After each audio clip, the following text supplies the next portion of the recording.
"It might be best," she'd said, her voice a careful blend of synthetic honey and condescending reason, "if you just come as a regular guest."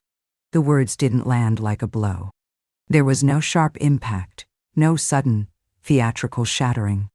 It was more like the slow, silent process of a frost settling over a window pane, an intricate pattern of ice crystals forming to obscure the view, one delicate, cruel line at a time. I was on the other end of the phone, standing in the kitchen of the small house where I had raised him. The linoleum, worn smooth by 2 decades of my footsteps, felt suddenly unstable beneath my feet. A regular guest. 3 words. 3 simple words to summarize 27 years of my life. To reclassify my existence from mother to attendee. I remember looking at my hand, the one not holding the phone. The knuckles were a little swollen, the skin etched with the fine silvery lines of a life spent working. This hand had checked his fevers, packed his lunches, held him steady on his first bicycle, and signed the check, the impossibly large, life-altering check that had paid for the foundation of his new life. Now, it was the hand of a regular guest. I said nothing. The silence that followed was a chasm, and I let her stand on the other side of it, alone. That foundation had a name, the Larchmont. It was a handsome brick building on the corner of Elm and 7th, with wide windows and a small, tidy courtyard. More specifically, it was Unit 7B. 2 bedrooms, a balcony that caught the morning sun, and a kitchen with brand new stainless steel appliances that still had the plastic film clinging to their edges. It was the physical manifestation of a promise I had made to myself and to him long ago. Daniel was born on a Tuesday in late autumn. The sky was the color of slate, and his father had already become a ghost in our lives, a fading signature on a piece of paper. I held Daniel in the thin, sanitized blanket of the maternity ward, and felt a love so fierce it was indistinguishable from terror. Looking at his small, perfect face, I saw not only my son, but the repository of all my hopes. I swore a silent oath to him in that sterile, quiet room. I would be his shield. I would be his rock. And I would build him a world that was safer and more solid than the one I had been given. That oath became my life's architecture. I was a nursing assistant by day, moving through the hushed antiseptic corridors of the city hospital, a ghost in comfortable shoes. I changed bedpans, recorded vitals, and held the hands of the dying, absorbing their whispered regrets and unspoken fears. I learned that life was fragile, that security was an illusion, and that the only thing you could truly build was a legacy of effort. At night, after I'd read Daniel his stories and tucked him into bed, listening until his breathing deepened into the steady rhythm of sleep, I would begin my second job. I sat at our small kitchen table, the one with the slight wobble, and did medical transcription. The rhythmic click-clack of the keyboard was the soundtrack to my evenings, the lullaby of my ambition. I typed until the words of doctors blurred into a meaningless script, my eyes burning, my shoulders aching with a permanent, low-grade throb. Every spare dollar, every $5 bill I resisted spending on a coffee, every overtime shift I volunteered for, went into an account I mentally labeled the Foundation Fund. It was not a savings account. It was a construction project. I wasn't just accumulating money. I was laying bricks. I remember the sacrifices, not with bitterness, but with the detached clarity of a historian cataloging artifacts. The winter coat whose lining I patched twice, then a third time. The family vacations that consisted of a tent in a state park 20 miles away, where we'd pretend the chirping crickets were an exotic orchestra. The taste of instant coffee, which for 15 years was the only coffee I knew. These weren't hardships. They were materials. They were the mortar, the wiring, the insulation of Unit 7B, long before it ever had an address. Daniel grew. He was a good boy, a sweet boy. He had my quiet nature and a smile that could dissolve my exhaustion in an instant. He never complained about our modest life, because it was the only life he knew.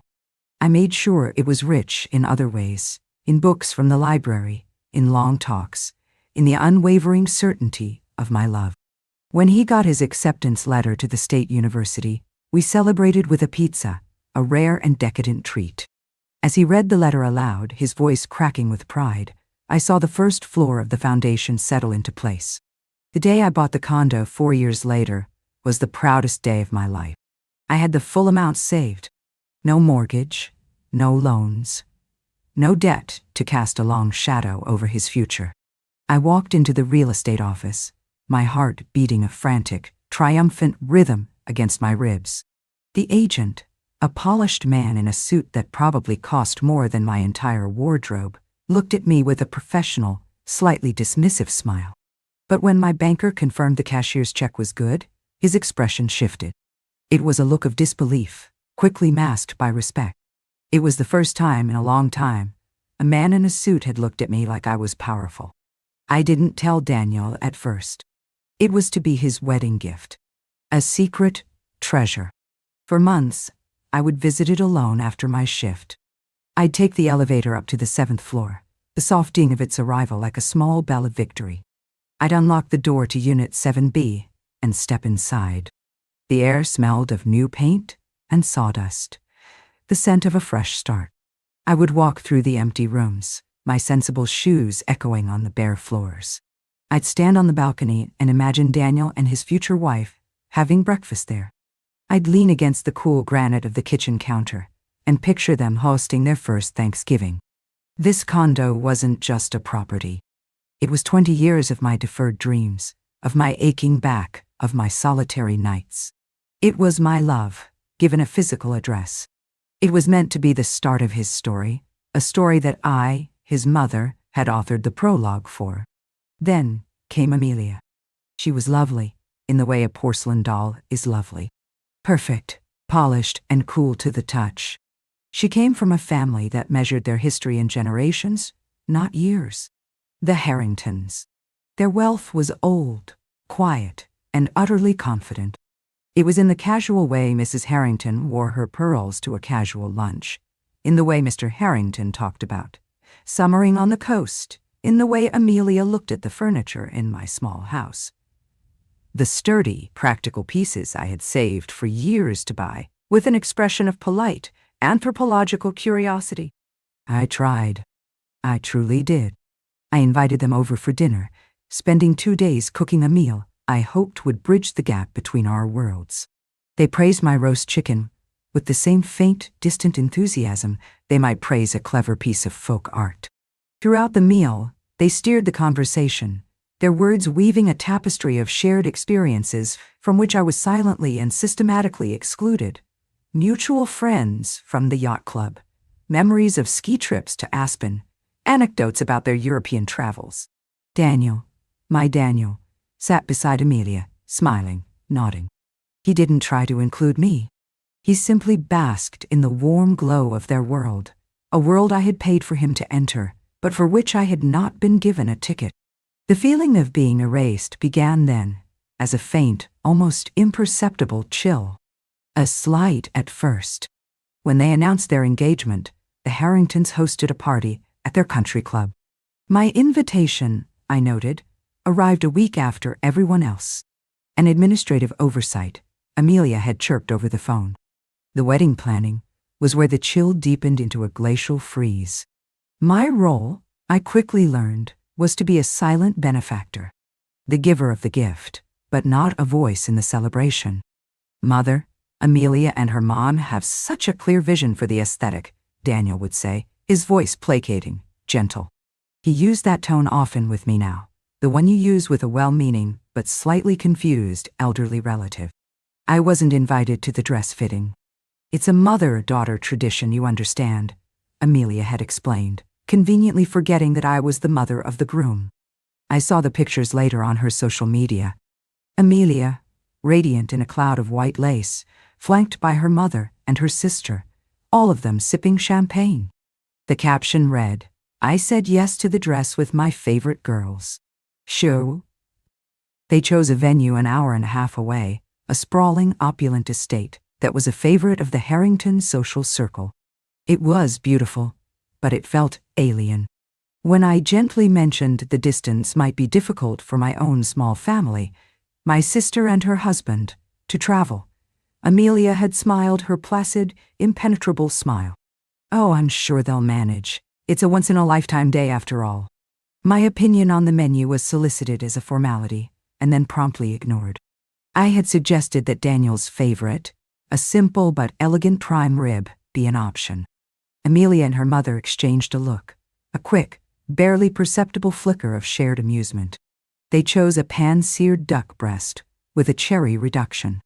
It was the kind of food you admire, not the kind you enjoy. It was not food for Daniel. It was food for the Harringtons and their guests. The slights were like 1,000 tiny cuts. The color scheme, the floral arrangements, the band, all decided in a flurry of excited text messages and planning sessions from which I was quietly omitted. I learned about the details of my son's wedding the way a stranger might, through second-hand accounts from Daniel or through Amelia's meticulously curated online posts. The breaking point, the moment the 1,000 cuts bled into a single mortal wound, came during a discussion about the wedding invitations. I had assumed naively that as the one who had provided the couple's home, my name might be included. Together with their families is the traditional phrasing, isn't it? I was at my kitchen table, the same table where I'd worked my second job for years, when Daniel called. He sounded hesitant, nervous. "Mom, we have the proof for the invitations. Amelia's parents are hosting, so, well, their names are on it, as the hosts." I waited. The silence stretched. "It just says, Mr. and Mrs. Harrington request the pleasure of your company at the marriage of their daughter, Amelia, to Daniel." I know. My name was gone. Vanished. It wasn't just that I wasn't a host. I wasn't even family. I was the unnamed woman who had given birth to Daniel. I felt a strange, hollow sensation in my chest, as if a vital organ had been neatly and surgically removed. "I see," I said. My voice was level. It was a marvel of self-control. "It's just tradition, Mom," he said, his voice rushing to fill the void. "It's how they do things. It doesn't mean anything." But it did. It meant everything. It meant that my sacrifice had been accepted, consumed, and then politely discarded. The foundation fund, the night shifts, the patched coat, the years of silent, unceasing effort, all of it had been rendered invisible. I had built the house, and now I was being told I was not welcome to live in it. I was merely a line item in their budget, the anonymous donor of one fully paid condominium. I did not argue. I did not cry. I did not raise my voice. To do so would have been to give them the satisfaction of seeing my pain, of dismissing me as emotional or difficult. To fight would have been to legitimize their framework, to accept that my place at the table was something I had to haggle for. Not my place, but a place they had assigned me. So I held my silence. And in that silence, something began to shift. The chill in my bones was not the passive cold of victimhood.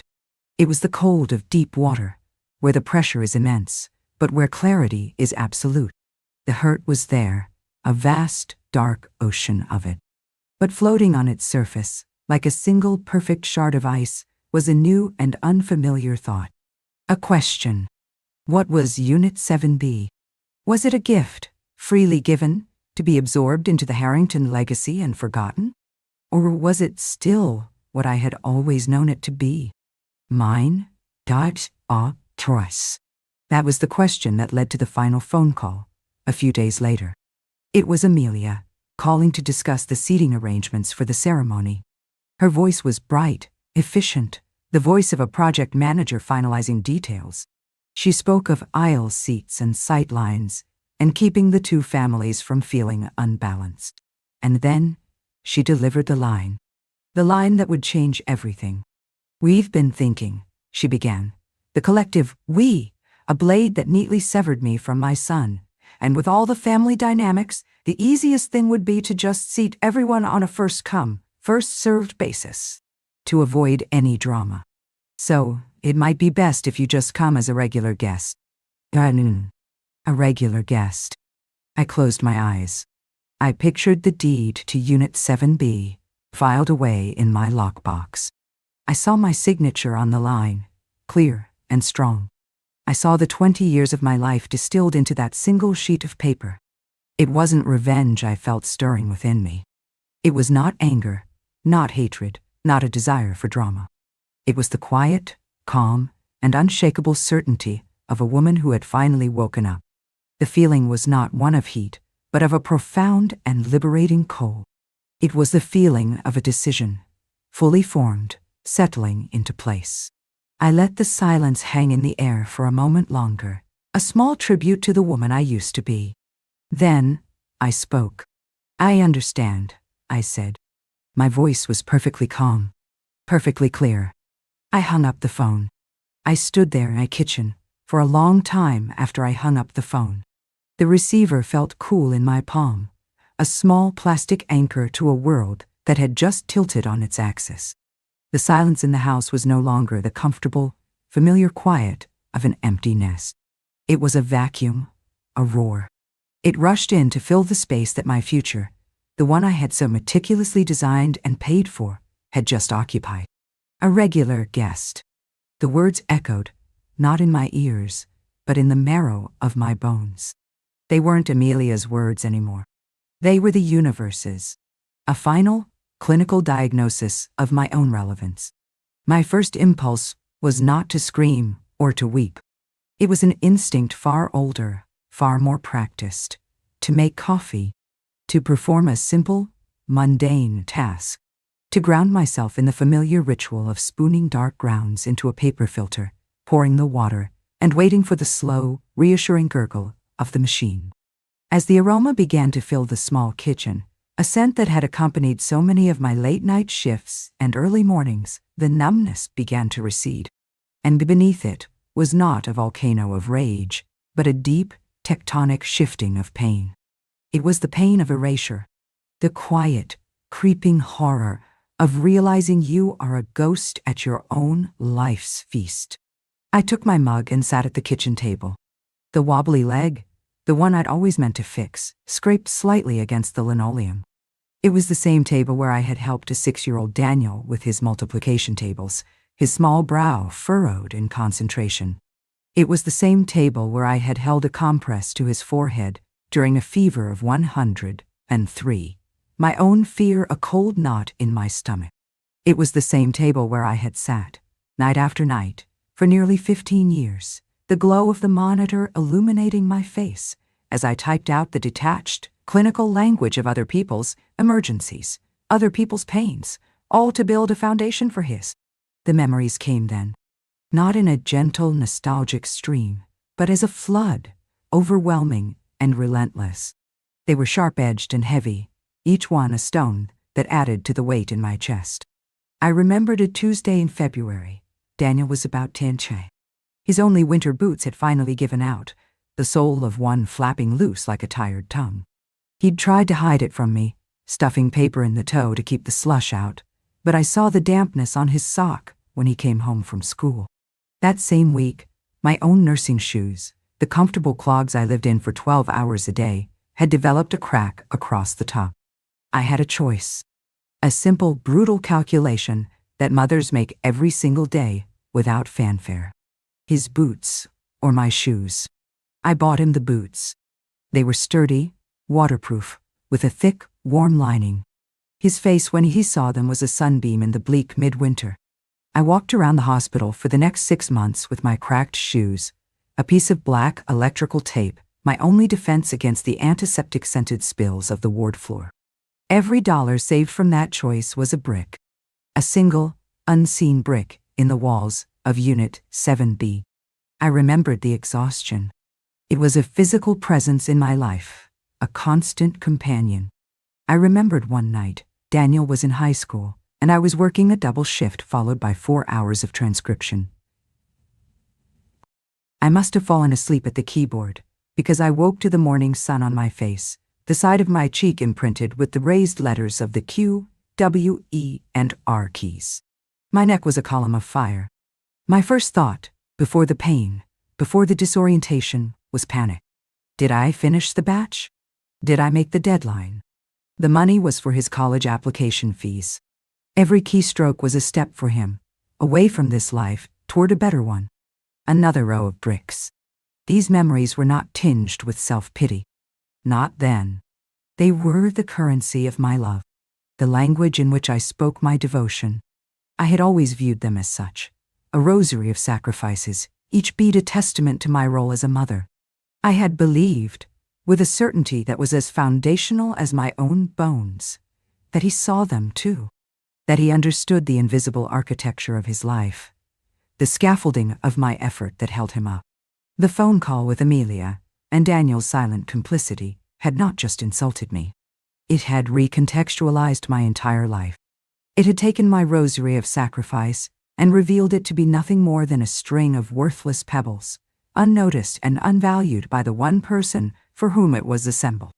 I got up from the table and walked through my small, quiet house. My hand trailed along the edge of the bookshelf, filled with his old paperbacks. I paused at his bedroom door, left ajar as it always was. It was a museum of his childhood. A faded poster of a basketball player on the wall. A small trophy for a science fair on his desk. This room was the cradle of the man he had become, and I was its sole curator. In that moment, a profound and terrible thought bloomed in my mind. He doesn't see it. He didn't see the patched coat, or the missed vacations, or the exhausted woman at the kitchen table. He saw a life that had simply happened. He saw a mother who provided, because that is what mothers do. The effort, the cost, the sheer grinding weight of it all was invisible to him. It had been absorbed into the soil of his upbringing so completely that he was no longer aware of it. He was a tree who had forgotten the gardener. And Amelia, she and her family hadn't erased me. They couldn't. You cannot erase something that was never there to begin with. In their world of effortless abundance, my world of deliberate, painstaking construction was incomprehensible. It was a foreign language. They did not see a sacrifice. They saw a transaction that was, to their great fortune, already completed. I had not given them a home built from my own lifeblood. I had simply provided an asset. An asset. The word hung in the air. And it changed everything. The pain in my chest did not disappear, but it began to transform. It was like a chemical reaction, the immense pressure of my grief and disappointment acting as a catalyst. The hurt began to cool, to harden, to crystallize. It was no longer a hot, liquid agony. It was becoming a cold, clear, diamond-hard resolve. It was not anger that I felt, but a profound and startling clarity. It was not a desire for revenge, but a need for correction. It was not the snapping of a bond, but the final, quiet acknowledgement that the bond I thought existed was a figment of my own hopeful imagination.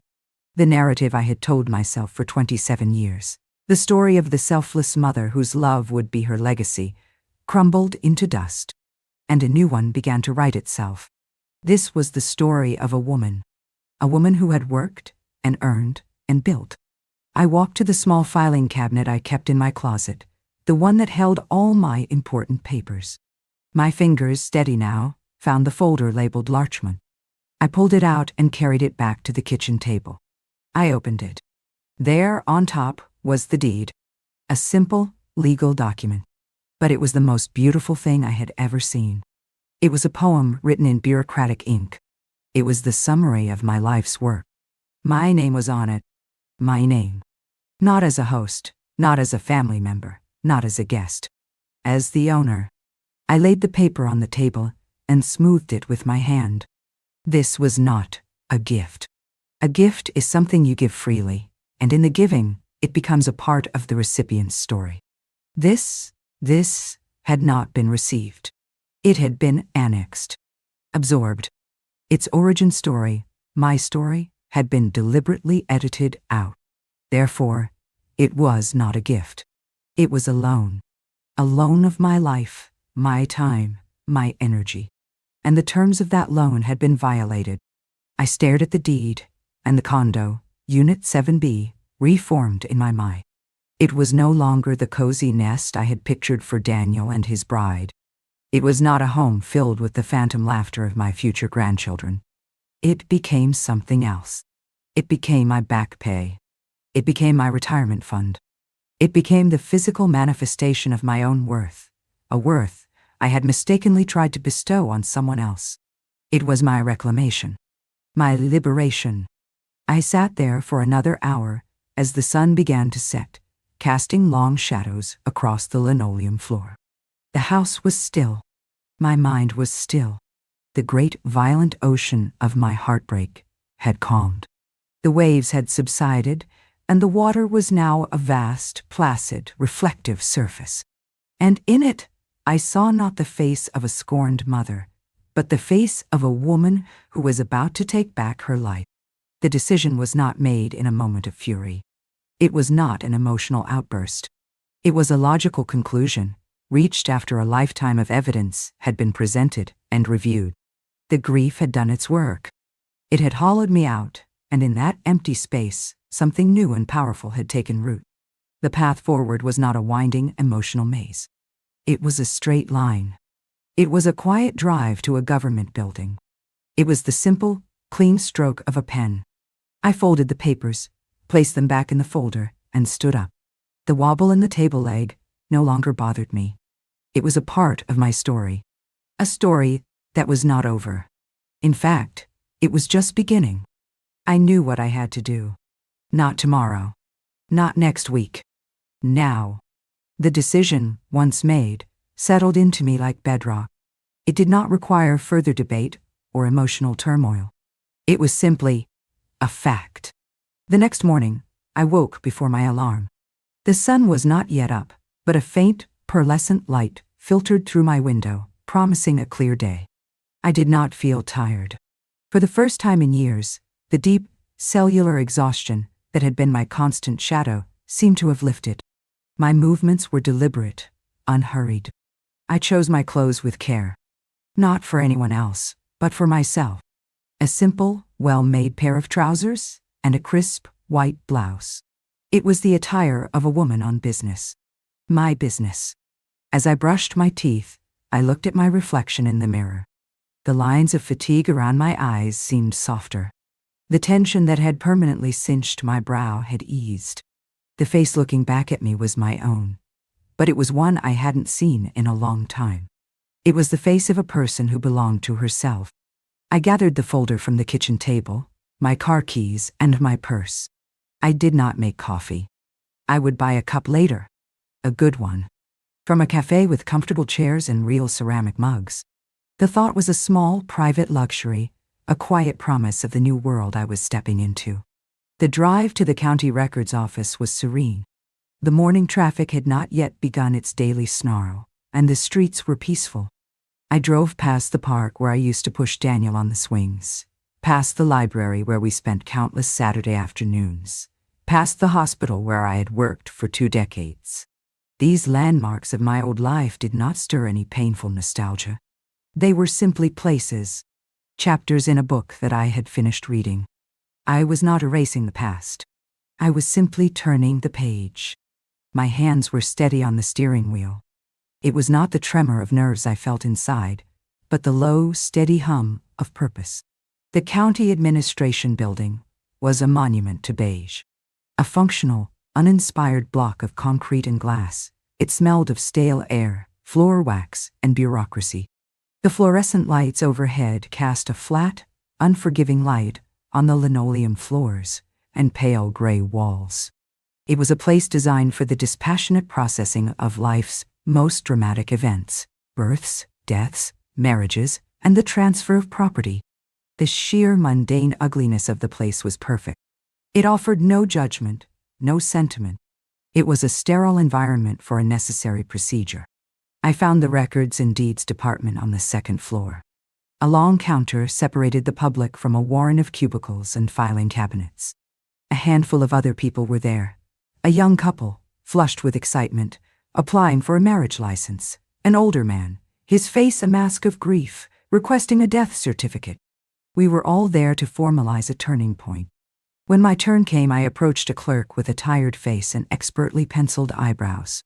She looked at me over the top of her reading glasses, her expression one of utter neutrality. "I can help. Who's next?" she said, her voice flat. I need to file a quitclaim deed, I said, my voice clear and even. I slid the folder across the counter. She opened it, her eyes scanning the documents with practiced efficiency. She did not ask why. She did not ask about the names on the deed or the timing. To her, I was not a mother taking back a wedding gift the day before the ceremony. I was not a woman reclaiming her life. I was file number 3B, 7085. A transaction.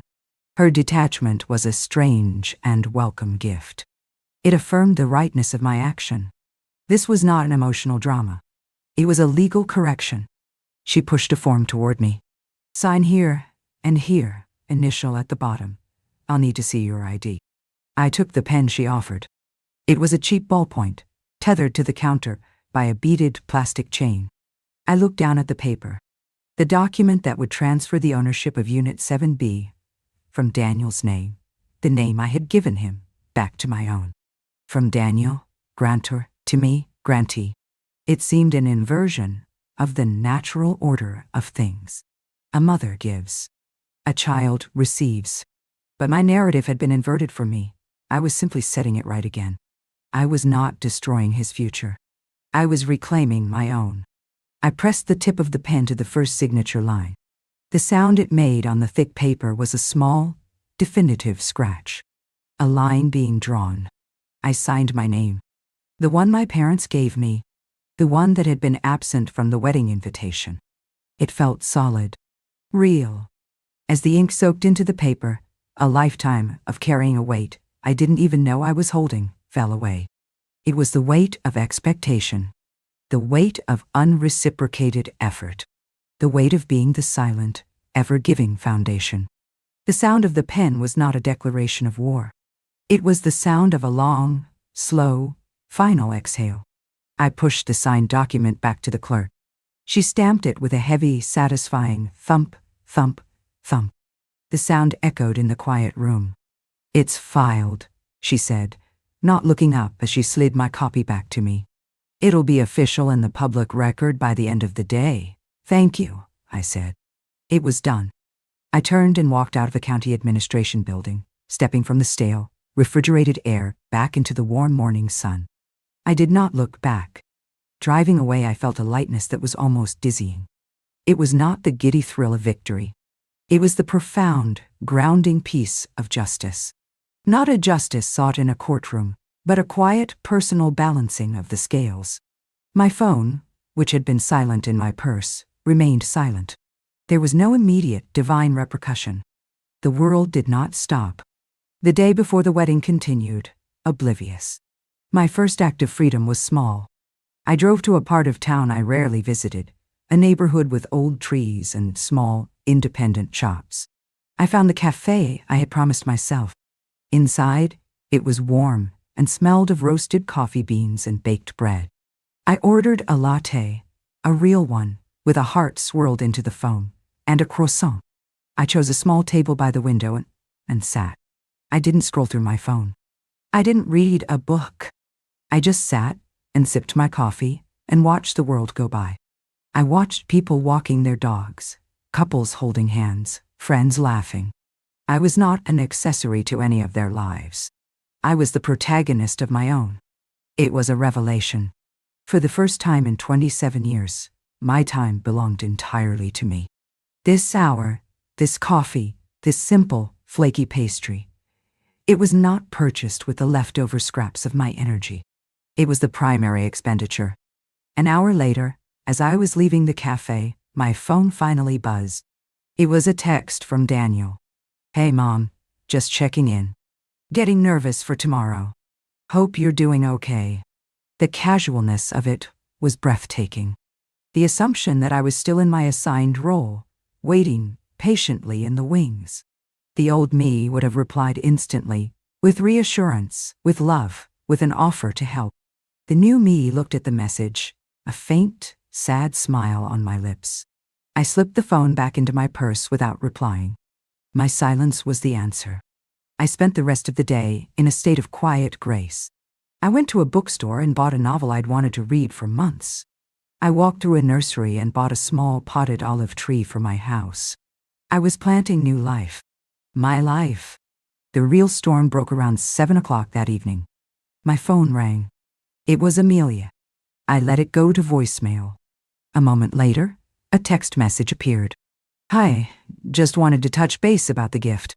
The bank needs a copy of the condo insurance for our records before we move our things in on Sunday. Could you send it over?" The transactional nature of it was almost poetic. It was the final piece of evidence I didn't know I needed. I read the message, took a sip of water, and began to read my new book. 10 minutes later, my phone rang again. "Daniel." I let it go to voicemail. A text followed immediately. "Mom, Amelia just texted me. Did you see her message? We need that insurance, Doc." Another 30 minutes passed in blissful silence. I read a chapter of my book. Then, the frantic buzzing began. A string of texts, one after another. From Daniel. "Mom, are you getting these?" From Daniel. "I just tried to log into the condo owner's portal to get the insurance info myself, and it's saying my login is invalid." From Daniel. "What's going on? Is something wrong with the account?" From Amelia. "Is there an issue with the condo? Daniel can't get in the system. We need to figure this out tonight." Their shared panic was a distant drum beat.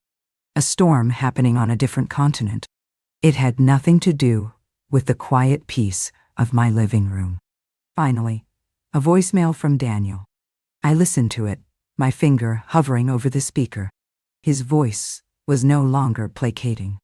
It was tight, strained, a thread of fear running through it. "Mom, call me back. Immediately. I just spoke to the Larchmont's management office. They said the ownership of 7B was transferred this morning. They said it's not in my name anymore. This has to be some kind of mistake, right? Some giant clerical error? Call me. We have to fix this. The wedding is tomorrow." A clerical error. He still couldn't conceive of it as an action I had taken. He could not imagine that the foundation had a will of its own. I put the phone down. I did not feel a sliver of triumph. I felt a deep, profound, and cleansing sadness. A mourning for the relationship I thought I had, and a quiet acceptance of the one I actually did. I slept that night more deeply than I had in years. The next morning, the day of the wedding, I woke up and watered my new olive tree. My phone was a wasteland of missed calls and frantic escalating texts from Daniel, Amelia, and even Mr. Harrington. I did not read most of them. Around noon, I finally decided to reply. Not to engage, not to explain, but to close the conversation. I found the last, most desperate text from Daniel.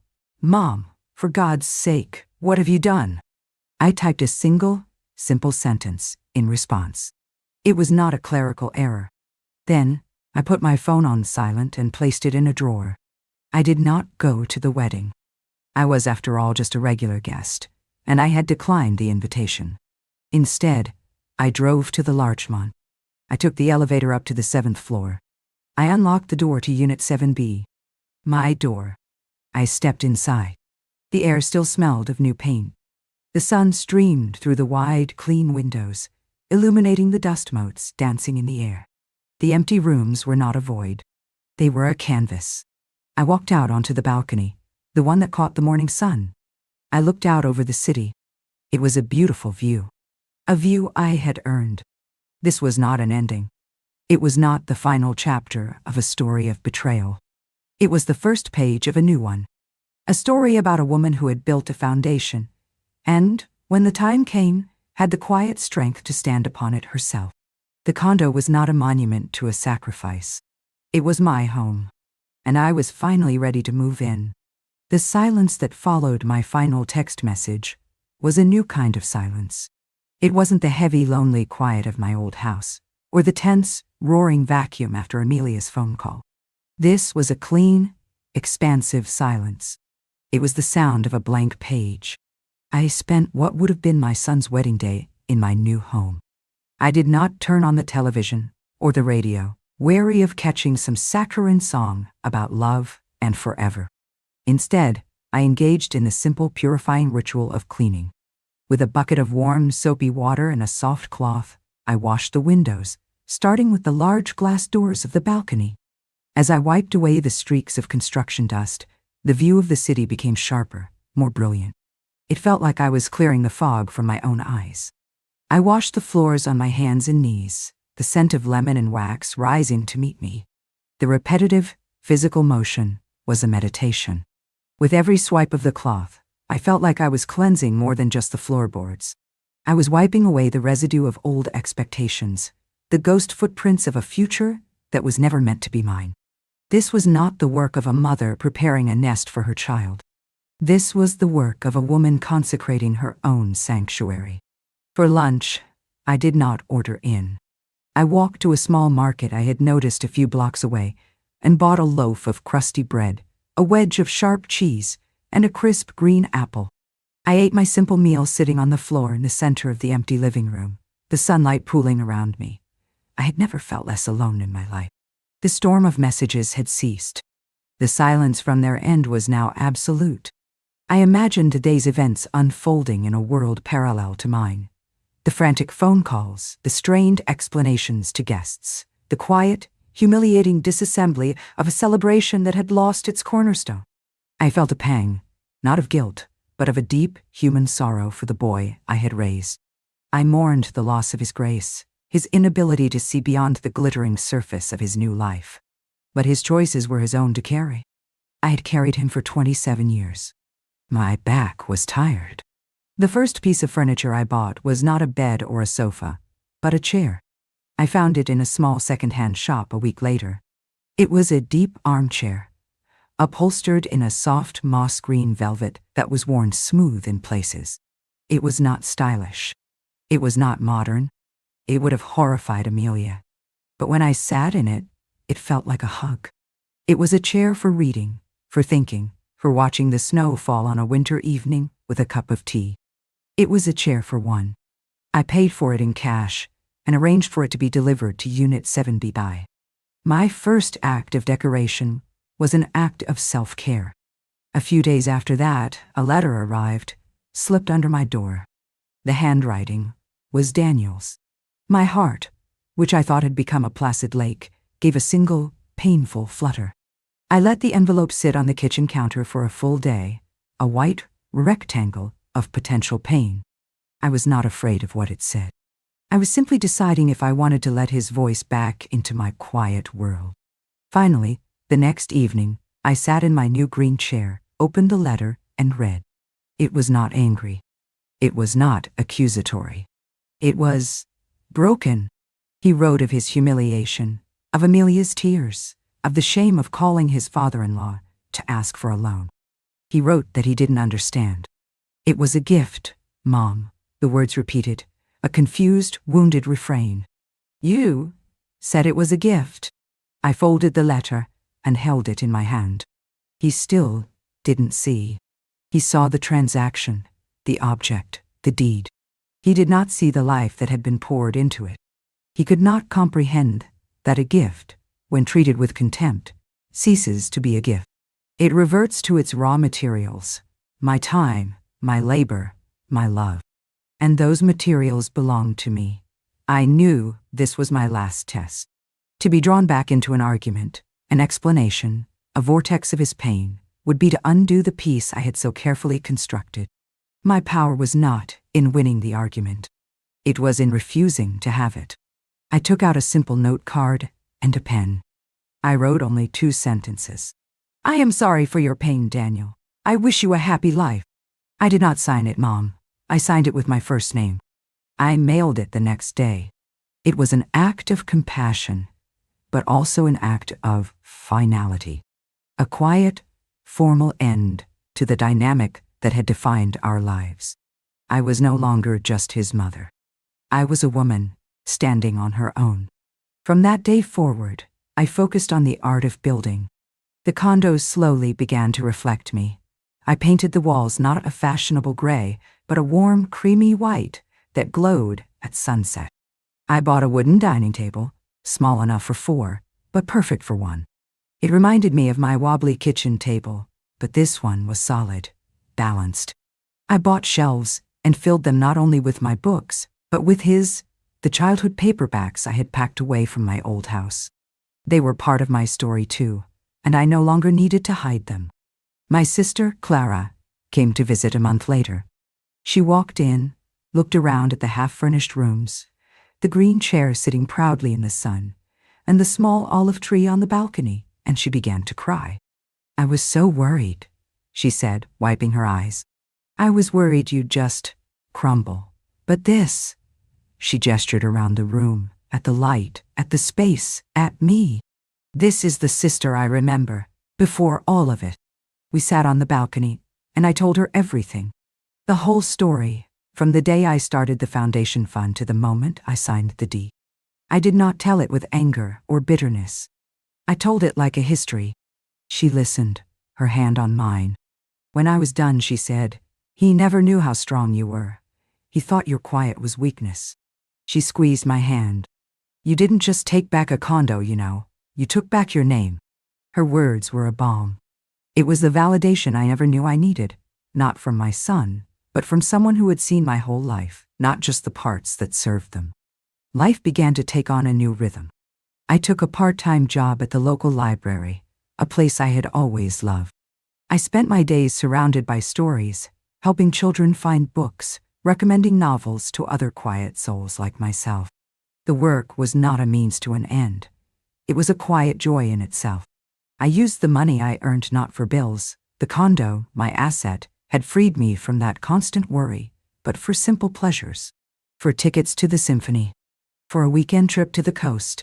For a class on pottery, where I learned the profound satisfaction of shaping a lump of clay into something beautiful and whole with my own two hands. I was no longer a giver in the old sense, pouring myself out until I was empty. I learned to give in a new way. I gave my time to the library. I gave my support to my sister. I gave my attention to the small, beautiful details of the world that I finally had the peace of mind to notice. Most importantly, I gave myself permission. Permission to rest, to be happy, to be enough. One clear, cool evening, about a year after I moved in, I was sitting in my green chair, reading.